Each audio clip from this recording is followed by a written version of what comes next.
Seeker. Hello and welcome.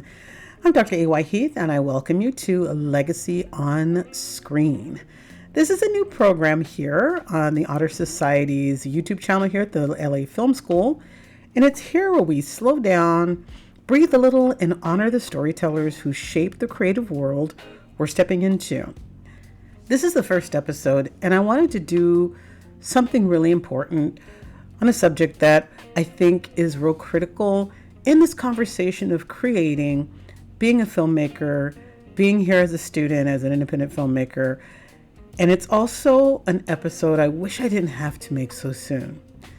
I couldn't imagine starting this series with anyone else, with any other subject. So today in Legacy on Screen, we honor the late, great Robert Redford. Robert Redford wasn't just a movie star. He was a presence. And if you grew up watching his films from the 70s, 80s, and 90s, he was there. There in the quiet confidence, there in that unshakable steadiness he brought to the screen, there in that look that somehow told a whole story before he even spoke. As a kid, I didn't fully understand why watching him felt so different. I'm a Gen Xer, so I've been watching Robert Redford for a long time. And I just knew it was different, whether you were watching film or a television show.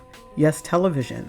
Many people don't realize that Robert Redford was in one of the early episodes of The Twilight Zone. As a storyteller, now looking back, I realize it's because Redford carried something rare. He was kind of an actor who didn't perform for approval. He didn't force a moment. He trusted silence. He trusted truth. And he trusted the weight of a simple expression to say what needed saying without saying it. And yes, he was handsome. Charismatic, of course. But he was also an actor's actor. And in every performance, you could see him making subtlety look and feel so powerful. Just think about the run he had, the years that he was vital in the industry. Butch Cassidy and the Sundance Kid, The Sting, The Candidate, The Natural, All the President's Men, Jeremiah Johnson, The Horse Whisperer. We could go on all day, for Robert Redford was in more than 80 films as an actor, not to include anything he may have done uncredited or anything he did on television. He was everywhere. And these weren't just hits that he was in. They were moments in American filmmaking. They were films that helped define genres, stories that pushed the craft forward. Redford had this timeless quality, like he could walk onto a set today and still feel right at home, both for the crew and for the fans that enjoyed watching his work. He brought intelligence, humility, and an emotional stillness that made the screen feel somehow bigger. And then he did the thing most people in his position never do. He gave back, but he didn't give back small. He built something. He created a space for others. He created Sundance. Sundance didn't happen on accident. Robert Redford saw an industry losing touch with the new voices, the raw ones, the daring ones, the ones who hadn't been invited to the table yet. So what did he do? He set the table somewhere else. The Sundance Institute and Sundance Film Festival, these weren't just institutions. They were lifelines. They changed the entire trajectory of independent film in America.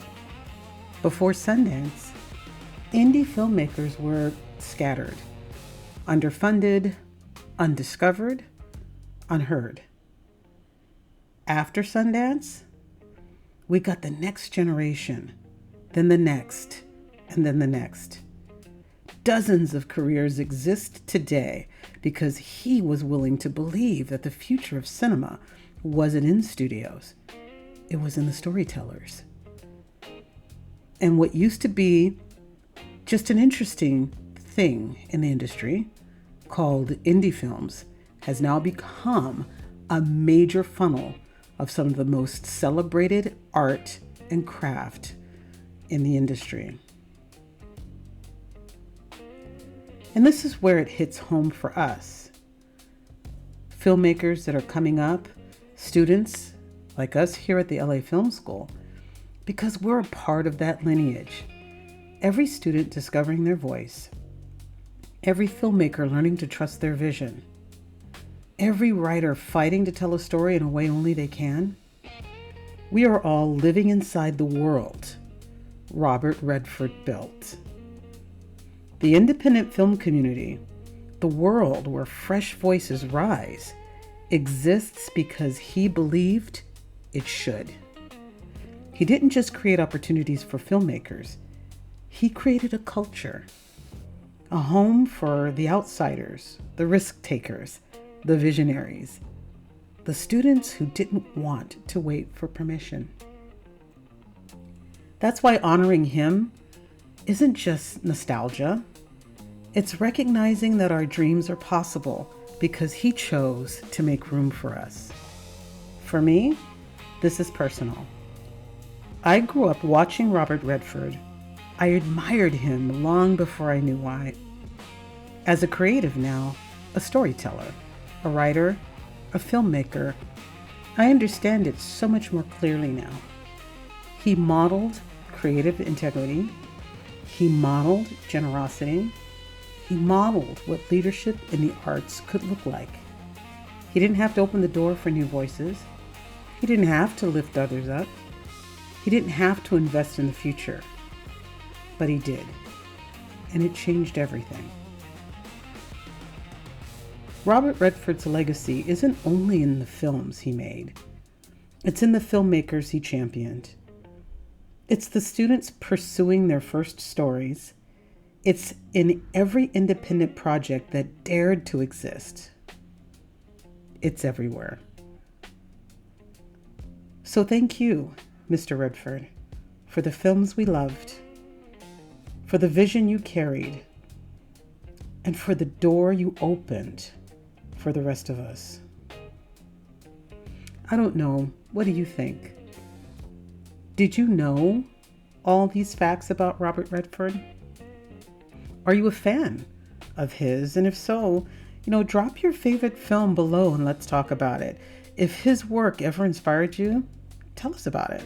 And as always, like, subscribe, and come back for the next episode of Legacy on Screen. Have a happy Thanksgiving. And next month, we have some fun surprises for you because we're jumping in to the holiday season. Take care. Thanks for coming. This is Angel, and I will see you next time. Bye-bye.